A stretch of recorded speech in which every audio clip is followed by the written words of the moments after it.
ये आदमी पूर्ण रूप से भ्रष्टाचार में संलिप्त है। इसको मैंने राज्यपाल महोदय को दिया हुआ है। इतना पैसा इनके पास आया कहां से? पूरे जीवन पर्यंत अगर ये सैलरी को जोड़ दिया जाए तो 5 से 7 करोड़ इनकी सैलरी हो, कार्रवाई की जाए। ये पूरी तरह से भ्रष्टाचार। इनके भ्रष्टाचार को और भी मैं उजागर करूंगा। इनके रजिस्ट्रार को भी, शालिनी जो रजिस्ट्रार हैं, इनके भी मामला को मैं खोलने जाऊंगा। नमस्कार, बिहार न्यूज टुडे पर मैं रत्नेश पांडे एक बार फिर से आप सभी दर्शकों का बहुत स्वागत करता हूं। बिहार के अलग अलग यूनिवर्सिटीज में हो रही अनियमितताएं, यूनिवर्सिटीज के वाइस चांसलर क्या कुछ गड़बड़ी कर रहे हैं, इस विषय पर हम बातचीत करते हैं, खुलासे करते हैं। एक से बड़े एक हमारे साथ आरटीआई एक्टिविस्ट मनीष जी जुड़ते हैं हमेशा। एक बार फिर से मनीष जी हमारे साथ हैं, पूरे कागजात के साथ, दस्तावेज के साथ। आज मनीष जी, किस यूनिवर्सिटी की बारी है? कौन सी यूनिवर्सिटी के वाइस चांसलर और उनमें हो रही अनियमितताओं के खिलाफ आप खोलने वाले हैं, नया खुलासा करने वाले हैं? आज पाटलिपुत्र यूनिवर्सिटी के वाइस चांसलर का मामला है जी। इसके पहले बता देता हूं, आपके एपिसोड पहले भी चला है। वीर कुंवर सिंह यूनिवर्सिटी के वाइस चांसलर, मगध यूनिवर्सिटी के वाइस चांसलर पर राज्यपाल ने कोग्जिनेंस लिया है, शपथ पत्र दिया गया है, जांच कमेटी बन चुकी है। अपुष्ट खबर से कल नदीम अरशद सर से बात हुई थी, उन्होंने बोला है कि जांच कमेटी बन चुकी है, जांच होगी जी। अब आते हैं पाटलिपुत्र यूनिवर्सिटी के vice chancellor professor Upendra Prasad Singh पर। हम लोग कहते हैं कि अमृत काल चल रहा है। आज तो दिख रहा है कि अमृत काल में भ्रष्टाचारियों का अमृत हो रहा है। कैसे हो रहा है? एक कुलपति के पद पर नियुक्ति होता है और नियुक्ति करने के बाद वो शिक्षण कार्य छोड़ के, शोध कार्य छोड़ के वो धन शोधन का काम शुरू कर देता है। अब ये देखिए, उपेंद्र प्रसाद सिंह नालंदा में बीच बाजार में जी 4 मंजिला इमारत, लिख रहा है गया जी मावाजी 2.80 डिसमिल भूमि पर बना G+4 4 मंजिला व्यवसायिक डिलक्स संरचना के अलावे ऊपरी तल पर एक रूम एवं जनरेटर रूम, सीढ़ी तथा घर संरचना सहित जो होटल व्यवसाय है तो पूर्ण रूप से सुसज्जित है। किसका है ये उपेंद्र प्रसाद सिंह लिखवाए हैं। अब सवाल उठता है कि ये इस सेल डीड में इसकी कीमत दिखाई जा रही है 1,90,00,000 रुपया। अच्छा, जबकि मार्केट रेट में इसकी कीमत है 12 से 15 करोड़ रुपया। अच्छा। ये तो अंडरस्टूड है, सभी लोग जानते हैं, रेट कुछ होता है, दिया कुछ जाता है। लेकिन मेरा सवाल है, और इस पर हमने राज्यपाल महोदय को भी लिखा हुआ है, राज्यपाल महोदय को आवेदन भी दिया हुआ है कि महोदय इस पर जांच किया जाए। ये आय से अधिक संपत्ति का मामला है, जो भ्रष्टाचार है। जांच के क्रम में दृष्टिगोचर होगा कि कहां से भ्रष्टाचार किया और कहां से पैसा लाया है।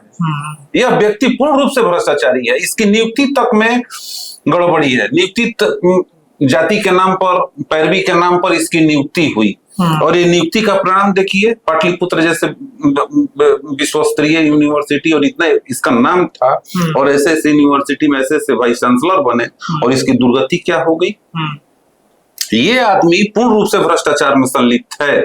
इसको मैंने राज्यपाल महोदय को दिया हुआ है।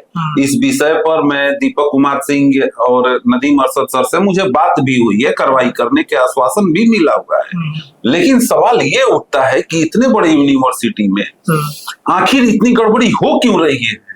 जवाबदेही क्यों नहीं तय हो पा रही है? एक बार अगर बढ़िया से कार्रवाई हो जाए, किसी की औकात नहीं, किसी की हिम्मत नहीं होगी गड़बड़ी करने का। ये वाइस चांसलर आप कह रहे हैं कि आय से अधिक संपत्ति का मामला है ये पूरी तरीके से, तो ये आय से अधिक संपत्ति बन कैसे रहा है? क्या भ्रष्टाचार? यूनिवर्सिटी में ये लोग आते ही हैं कमाने के लिए, आउटसोर्स एजेंसी लाते हैं, आउटसोर्स एजेंसी से पैसा कमाते हैं, पुस्तक खरीद में कमाते हैं। तो जांच के क्रम में साबित होगा कि कहां से ये पैसा लाए हैं। लेकिन ये गड़बड़ी है, बहुत सारी मामला है, उस चीज का कोई साक्ष्य नहीं होता है कि कहां से पैसा लाया जाता है। लेकिन ये समझ जाइए कि पूर्ण रूप से गड़बड़ी है, और गड़बड़ी दिख भी रहा है। इसका देखिए, इसका निवास स्थान का एड्रेस दे रहा है इस कुलपति का। उम्र 66 वर्ष, पिता स्वर्गीय देवनारायण महतो, जाति कुशवाहा, निवास स्थान B3 वैष्णव बिल्ला अपार्टमेंट, जगदेव पथ मोड़, Bailey road, Patna, post BV college, थाना हवाई अड्डा, जिला पटना, राज्य के इतना में ये रहता है। है। एक अपार्टमेंट तो यहाँ खुद है जी, मतलब पटना में ही है। पटना में ही है, जगदेव पथ में ही है। दूसरा ये अभी ये सेल डीड है, ये दूसरा प्रॉपर्टी खरीदा है। ये कहाँ पे है? राजगीर में? ये राजगीर में है, बीच बाजार में है। अच्छा अच्छा, उसकी तस्वीर है आपके पास? बिल्कुल, तस्वीर आपको मुहैया कराया जाएगा। जी, जी। बहुमंजिला इमारत है, 4 मंजिला इसमें लिख भी रहा है और डिलक्स है। व्यवसाय हेतु होटल व्यवसाय होते पूर्ण रूप से सुसज्जित है, ये डीड में लिखा हुआ है। ये उन्हीं के नाम पर है? ये उन्हीं के नाम पर ये डीड लिए है। अच्छा। ये अपने नाम पर ये लिखवाए हैं। अच्छा अच्छा। अब सोचिए कि कीमत 1,90,00,000, जबकि हकीकत में इसका रेट है 12 से 15 करोड़ रुपया। कम दिखाया गया है जानबूझ के। वो तो जानबूझ के कम दिखाया जाता है। बिल्कुल, वो तो हर लोग दिखाते हैं, ये दिखाया गया है। मेरा सवाल है कि इतना पैसा इनके पास आया कहाँ से? पूरे जीवन पर्यंत अगर ये सैलरी को जोड़ दिया जाए तो 5 से 7 करोड़ इनकी सैलरी होगी। 50% खर्च माना जाता है, 50% बचत होता है। बिल्कुल बिल्कुल। तो 50% बचत में इतना बचत कहाँ से हो गया? सवाल तो ये है कि इनके पास इतना पैसा आया कहाँ से? क्या ये पद की दुरुपयोग नहीं कर रहे हैं? कुलपति की पद की गरिमा को नहीं गिरा रहे हैं? बिल्कुल। और ऐसे ऐसे लोग कुलपति बन रहे हैं तो आज हमारी शिक्षा की दुर्गति हो रही है।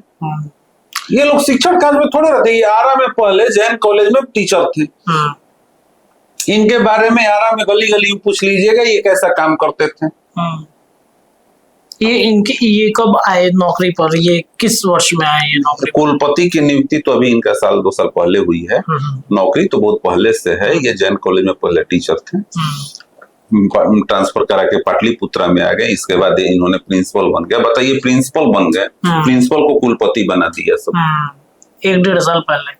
हाँ, 1-1.5 साल पहले यही आपको राजेंद्र विश्वनाथ लेकर कुलपति बनाए थे इन लोग। मुझे याद है कि हम लोग पहला एपिसोड ही शुरू किए थे कि वीसी की कैसे नियुक्ति कराई गई फर्जीवाड़े। उसी में ये भी है, उसी लिस्ट में ये भी है। ये भी है।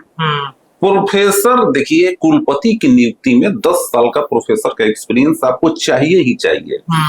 आप प्रिंसिपल का जो पद होता है वो एडमिनिस्ट्रेटिव पद होता है, टेक्निकल पद होता है, वो उसकी काउंट नहीं होती है।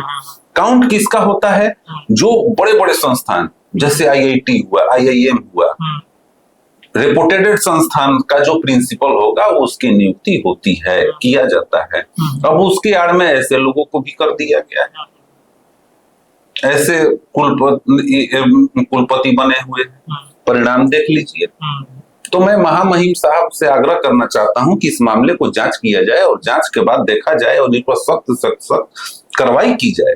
ये पूरी तरह से भ्रष्टाचार, इनके भ्रष्टाचार को और भी मैं उजागर करूंगा। इनके रजिस्ट्रार को भी, शालिनी जो रजिस्ट्रार हैं, इनके भी मामला को मैं खोलने जाऊंगा, बताऊंगा आपको अगले एपिसोड में।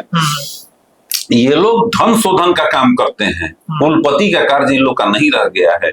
आज हमारा देश सर जब सृष्टि या देश या समाज बना था तो सिविलाइजेशन हुआ था, तो सरकार का गठन क्यों किया गया था? सरकार क्यों बनाई गई थी? न्याय करने के लिए। और जब सरकार ही भ्रष्टाचार को सपोर्ट करने लगे तो फिर सरकार की कोई महत्व नहीं रह जाती है। हम लोग तुलना करते हैं कि विश्व गुरु बनेंगे। अभी आपने देखा होगा मोबाइल वगैरह पर कि चाइना 700 किलोमीटर प्रति घंटा की स्पीड से परीक्षण किया है और वो 700-800 किलोमीटर प्रति घंटा का जो स्पीड पकड़ रहा है मिनिमम 5 सेकंड में पकड़ रहा है। ट्रेन की शुरुआत के परीक्षण किया गया है। बिल्कुल। हमारी यूनिवर्सिटी किस चीज पर रिसर्च कर रही है कि कैसे भ्रष्टाचार किया जाए। स्पेन को देखिए, 5 करोड़ की आबादी है। दुनिया के टॉप यूनिवर्सिटी में 3 यूनिवर्सिटी स्पेन में है। हमें राजनीतिक विषयों पर बहस नहीं करनी है कि स्पेन क्या है, वो क्या है, ये क्या है। हमें ये कहना है कि आप कुलाधिपति हैं, अगर आप चाहेंगे तो ये व्यवस्था तुरंत बदल जाएगी। सरकार, संविधान, संस्था आपको अधिकार आप ही को दिया है इन लोगों पर कार्रवाई करने के लिए। और आप जब सपोर्ट करिएगा तो आप शिक्षण कार्य छोड़िए, देश गर्त में जा रहा है, आप व्यवस्था दीजिए ना, देश का नागरिक तो अपने आप डेवलप कर जाएगा। बिहार के जो थोड़ा बहुत विकास देख रहे हैं, ये विकास बिहार के लोगों का विकास है। देश में जो विकास दिख रहा है, देश के लोगों ने विकास किया है। सरकारें की इसमें बहुत कम योगदान है। क्या लोग किए, रोड बनाते हैं, कल टूट जा रहा है रोड। तो महामहिम से यही आग्रह है कि इस पर आप जांच किया जाए। जी, तो मनीष जी ने खुलासा किया कि पाटलिपुत्रा यूनिवर्सिटी के जो वीसी हैं, उन्होंने राजगीर में एक होटल खरीदा है जिसकी कीमत काफी ज्यादा है और कम कीमत बताई गई है। जांच के लिए इन्होंने राज्यपाल को पत्र भी लिखा है, आपके स्क्रीन पर लेटर भी चल रहा होगा, जिसमें किस तरीके से ये खुलासे हुए हैं, किस तरीके से धन अर्जित हुआ है, क्या ऐसी व्यवस्था उन्होंने बनाई, क्या इससे अधिक संपत्ति उन्होंने अर्जित कर लिया। इसके अलावा प्रिंसिपल से सीधे वाइस चांसलर बन जाना, ये भी अपने आप में एक बहुत बड़ा प्रश्न है। अब देखते हैं कि इस पर लोक भवन की तरफ से क्या जवाब आता है। लेटर पहुंचा है, मनीष जी से लगातार हम बातचीत जारी रखेंगे। फिलहाल इस एपिसोड के लिए इतना ही, ये एपिसोड लगातार जारी रहेगा। जुड़े रहिए बिहार न्यूज टुडे के साथ। बहुत बहुत धन्यवाद। वीडियो पसंद आए तो इसे लाइक और ज्यादा से ज्यादा शेयर करें। हमारे चैनल को सब्सक्राइब करना न भूलें ताकि आपको हर जरूरी खबर सबसे पहले मिल सके। अगर आप किसी खास विषय या मुद्दे पर वीडियो देखना चाहते हैं तो कमेंट करके जरूर बताएं। आपकी राय हमारे लिए बेहद अहम है।